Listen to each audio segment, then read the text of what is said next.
Welcome to Messiah kitchen. இன்னைக்கு நம்ம பார்க்க போகிறது அல்வா. இந்த அல்வா வந்து வறுத்த பச்சரிசி மாவில் செஞ்சதில்லை, பச்சை அரிசியை ஊற வச்சு அரைச்சி செஞ்சுருக்கேன். இது ரொம்ப டேஸ்ட்டாக இருக்கும். மஸ்கோத் அல்வா கோதுமை மாவு அல்வா மாதிரி ரொம்ப சாஃப்டாக இருக்கும். இந்த அல்வா எப்படி பண்ணுறதுன்னு வீடியோவுக்கு போகலாம். அல்வா பண்ணுறதுக்கு 1/4 கிலோ போல் பச்சரிசி எடுத்து நல்லா கழுவி இதை வந்து ஒரு 1 ஹவருக்கு தண்ணியில் ஊற வைக்கணும். அதுக்கப்புறம் ஒரு தேங்காய் எடுத்து சின்ன சின்னதாக கட் பண்ணியிருக்கேன். இப்போ இது 1 ஹவருக்கு தண்ணியில் ஊற வச்சு எடுத்திருக்கேன். இதை மிக்சியில் போட்டு இதை இப்போ நல்லா அரைச்சி எடுக்கணும். இப்போ ஃபஸ்ட்டு அரிசியை வந்து மிக்சியில் அரைச்சி எடுக்கலாம். இப்போ அரிசியெல்லாம் எடுத்து மிக்சி ஜாரில் போட்டாச்சு. இதில் வந்து ஒரு 1/2 கப் அளவில் தண்ணி விட்டு இப்போ இதை நல்லா அரைச்சி எடுக்கலாம்.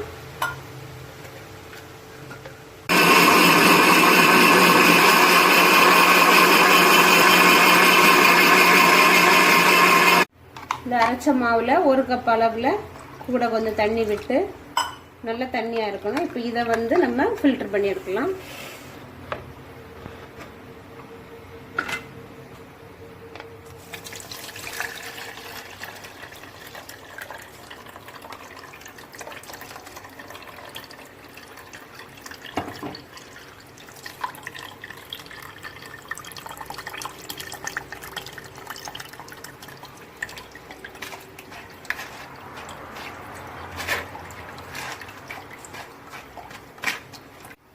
இப்போ எல்லாமே ஃபில்டர் பண்ணியாச்சு. நம்ம ஃபில்டர் பண்ணும்போது இந்த மாதிரி லாஸ்ட்டில் வரும். நீங்கள் இது எடுக்க வேண்டாம். இதை வந்து நீங்கள் ஆப்பத்துக்கோ இட்லிக்கோ சேர்த்து அரைச்சி எடுத்துக்கோங்க. இப்போ இந்த பால் நம்ம எடுத்தாச்சு. இப்போ இதை தனியாக வச்சுட்டு அதுக்கப்புறம் தேங்காய் வந்து அரைச்சி எடுக்கலாம். இப்போ மிக்சி ஜாரில் ஒரு பெரிய தேங்காய் எடுத்திருக்கேன். அதை வந்து சின்ன சின்னதாக கட் பண்ணியிருக்கேன். அதை இதில் சேர்க்கலாம். சேர்த்துட்டு இதில் 1 கப் அளவில் தண்ணி விட்டு இதை நல்லா அரைச்சி எடுக்கணும். இப்போ இதில் 1 கப் அளவில் தண்ணி விடலாம். இதில் 1 கப் அளவில் தண்ணி விட்டு இப்போ இதில் நம்ம வந்து இதில் 2 பால் எடுக்கணும். முதல் பால் 2ஆம் பால் 2 பால் எடுக்கணும். இப்போ 1 கப் தண்ணி விட்டு இப்போ இதில் நம்ம முதல் பால் எடுக்க போகிறோம். இப்போ தேங்காயை வந்து 1 கப் தண்ணி விட்டு நல்லா அரைச்சி எடுத்த அப்புறம் மறுபடியும் 1 கப் தண்ணி விட்டுருக்கேன். இப்போ இதை நம்ம ஃபில்டர் பண்ணி எடுக்கலாம். ஒரு பவுல் எடுத்துட்டு அதுக்கு மேலே அறுப்பு வச்சுட்டு இந்த பாலை வந்து ஃபில்டர் பண்ணியிருக்கலாம்.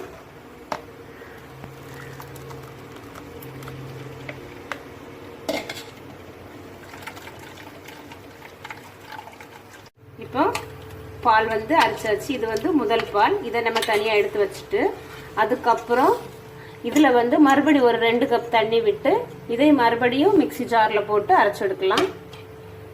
இது வந்து 2ஆம் பால் எடுத்திருக்கோம். இது வந்து ஒரு 3 கப் அளவில் இருக்குது. அப்புறம் வந்து 1/2 கிலோ கருப்பட்டி எடுத்திருக்கேன். கருப்பட்டி எடுத்து அதில் வந்து கொஞ்சம் தண்ணி விட்டு இந்த மாதிரி உருக்கி ஃபில்டர் பண்ணி வச்சுருக்கேன். இப்போ அடுத்து அதுக்காக ஒரு கடாய் எடுத்திருக்கேன். இப்போ இதில் அரைச்சி வச்சுருக்க அரிசி மாவை இதில் விடலாம். இப்போ கவுண்ட் பண்ணி விடலாம். எத்தனை கப் இருக்குன்னு சொல்லிட்டு கவுண்ட் பண்ணி விடலாம். இது வந்து அரிசி அரைச்ச தண்ணி 1 2, இது வந்து 3 கப்பு. அப்புறம்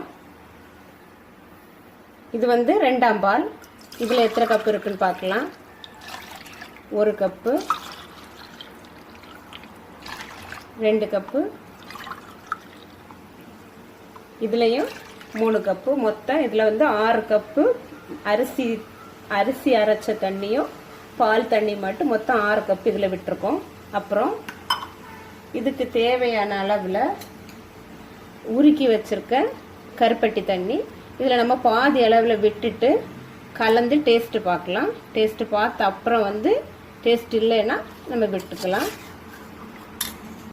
இப்போ இதில் வந்து 1/4 ஸ்பூனுக்கும் குறைவா கொஞ்சம் உப்பு சேர்க்கலாம். சேர்த்துட்டு இதை நல்லா கலந்து விட்டுக்கோங்க. கலந்து விட்டு கருப்பட்டியில் உள்ள இனிப்பு எவ்வளோ இருக்குன்னு பார்த்துட்டு உங்களுக்கு அதிகமாக இருந்துச்சுன்னா நீங்கள் சேர்க்க வேண்டாம். குறைவாக இருந்துச்சுன்னா கொஞ்சம் கருப்பட்டி விட்டு இதே மாதிரி முதல்ல கலந்து விட்டுக்கோங்க. எனக்கு வந்து 1/2 கிலோ கருப்பட்டி நான் சேர்த்துருக்கேன். இப்போ இனிப்பு இதுக்கு வந்து கரெக்டாக இருக்குது.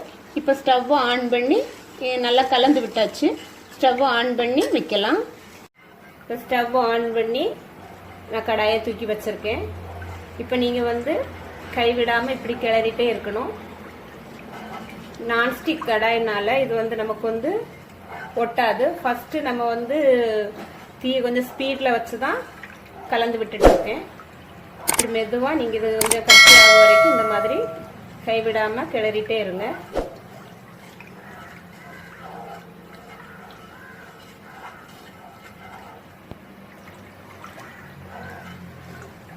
இந்த கருப்பட்டிக்கு பதிலாக நீங்கள் வந்து சர்க்கரையும் எடுத்துக்கலாம், வெல்லம்.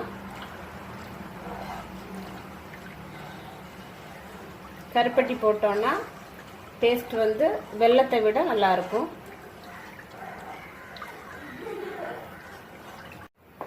இந்த பாருங்க, ஒரு 10 நிமிஷத்தில் நல்லா கட்டி ஆயிடுச்சு. நீங்கள் இது வந்து கைவிடாமல் இப்படி கிளறிட்டே இருக்கணும். ஒரு 10 நிமிஷம் வரைக்கும் இப்படியே கிளறி விட்டுட்டே இருங்க. கைவிடக்கூடாது, கைவிட்டோன்னா அடி பிடிக்கும். இப்போ நீங்கள் வந்து கேஸை சிம்மில் வச்சுட்டு இந்த மாதிரி கிளறி விடுங்க. ஃபுல்லில் வச்சிங்கன்னா இந்த மாதிரி பொட்டி பொட்டி திரைக்கும்.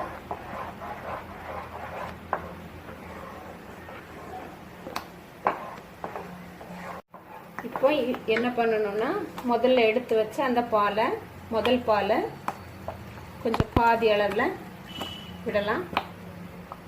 விட்டு நல்லா கலந்து விடுங்க.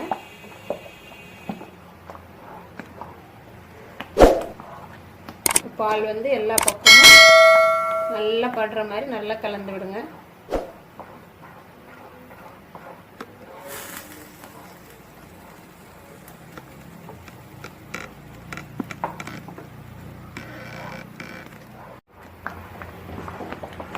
நல்லா கலந்து விட்டாச்சு.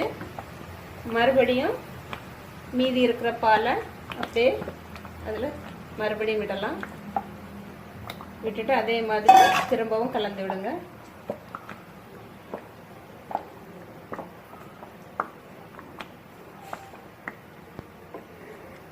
நல்லா கலந்து விடுங்க.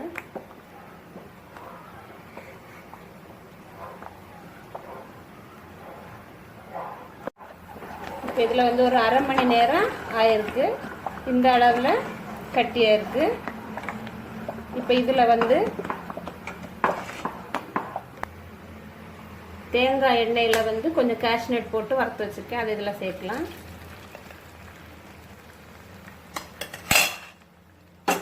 சேர்த்து இதை நல்லா கலந்து விடணும்.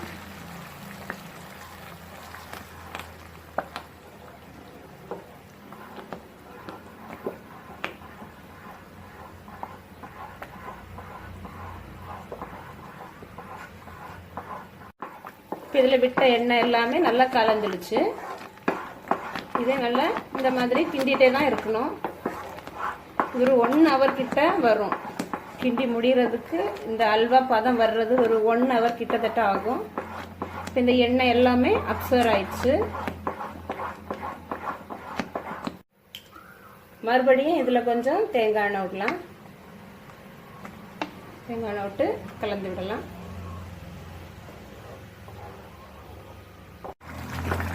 மறுபடியும் நம்ம எண்ணெய் விட்டோம். எண்ணெயெல்லாம் நல்லா கலந்துடுச்சு. இனி எண்ணெய் விட தேவையில்லை. விட்டுருக்க எண்ணெய் எல்லாமே வெளியே வரும் வரைக்கும் கொஞ்சம் கலந்து விட்டுட்டே இருக்கணும். அந்த விட்ட எண்ணெய் எல்லாமே நமக்கு வெளியே வர ஆரம்பிக்கும். அது வரைக்கும் கைவிடாமல் இன்னொரு 10 நிமிஷத்துக்கு இந்த மாதிரி நல்லா கலந்து விட்டுட்டே இருங்க. இங்கே பாருங்கள், நம்ம இதில் விட்ட தேங்காய் எண்ணெய் எல்லாம் அப்படியே வெளியே வருது. இங்கே பாருங்கள், இந்த எண்ணெயெல்லாம் இப்படியே வருது. கரெக்டாக இது வந்து ஒரு 1 hour வரைக்கும் இந்த மாதிரி கிண்டிகிட்டே இருக்கணும். எல்லாத்தையுமே நான் காட்டலை, கொஞ்சம் கொஞ்சமாக விட்டு விட்டு தான் நான் வந்து ஷூட் பண்ணியிருக்கேன். இங்கே பாருங்கள், எண்ணெய் எல்லாமே வந்துட்டே இருக்குது. இன்னும் ஒரு 5 நிமிஷத்துக்கு நம்ம கலந்து விட்டுட்டு ஸ்டவ் ஆஃப் பண்ணி எடுக்கலாம். ஒரு 5 நிமிஷம் வரைக்கும் கலந்து விட்டுட்டே இருங்க.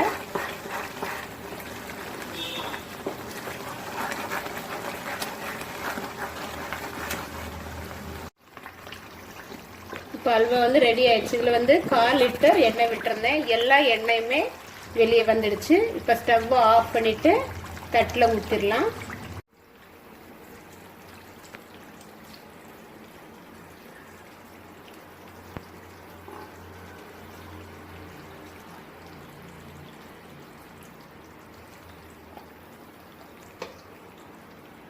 இங்கே வந்து ஃபுல்லாக எல்லா பக்கமும் அந்த மாதிரி நிரப்பி விட்டுருங்க.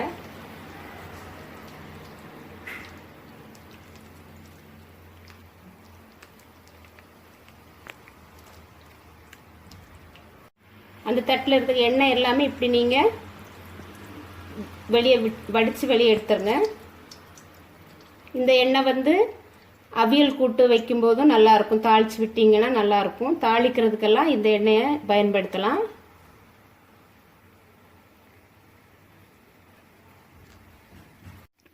எல்லா பக்கமும் சம நிரப்பாக எண்ணெய் எடுத்தனால இந்த மாதிரி ஃபுல்லாக பரத்தி விட்டுக்கோங்க.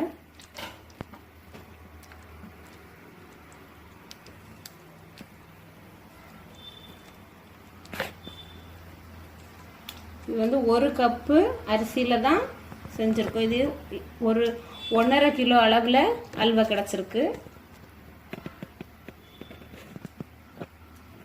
இது இப்போ நல்லா சூடாக இருக்குது. சூடாறின அப்புறம் பார்க்கலாம்.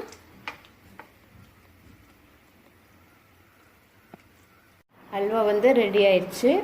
சூடெல்லாம் நல்லா ஆறிடுச்சு. இப்போ இதை வந்து கட் பண்ணி பார்க்கலாம்.